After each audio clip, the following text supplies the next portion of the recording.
Hello everyone, আমি আজকে আপনাদের দেখাবো টমেটো দিয়ে লইট্টা মাছ রান্না। হ্যালো এভরিওয়ান, আসসালামু আলাইকুম। আমি চুলায় একটা কড়াই বসিয়েছি, দিয়েছি পরিমাণ মতো তেল। আমি বেশি করে পেঁয়াজ কুচি আর মরিচ পাড়ি দিয়েছি।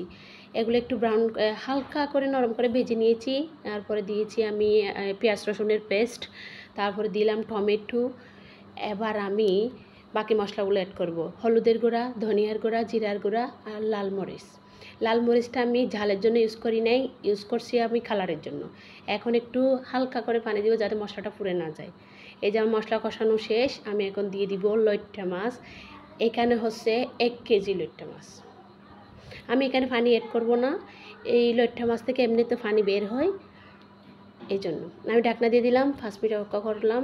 অপেক্ষা করার পর দেখি আমার তরকারি ফুটে উঠেছে। আমি আরও একটু টমেটো অ্যাড করব, আবার ঢাকনা দিব। এই যে আমার প্রায় তরকারি হয়। এই যে আমি একটু ধনিয়া পাতাও দিয়ে দিব, কারণ এটাও ফুটে উঠবে, ধনিয়া পাতার ঘ্রাণটাও ডুববে, টমেটোর দেখে ইয়াটাও বের হবে, ফ্লেভারটাও। এই যে আবার ঢাকনা দিয়ে দিব, আবার একটু অপেক্ষা করব। দেখি আমার প্রায় লইট্টা মাছ রান্না শেষ। আমি ফ্লেভারের জন্য 3টে কাঁচামরিচ দিয়েছি। এই যে আলহামদুলিল্লাহ। ভালো লাগলে লাইক কমেন্ট শেয়ার করিয়েন। আল্লাহ হাফেজ, আসসালামু আলাইকুম।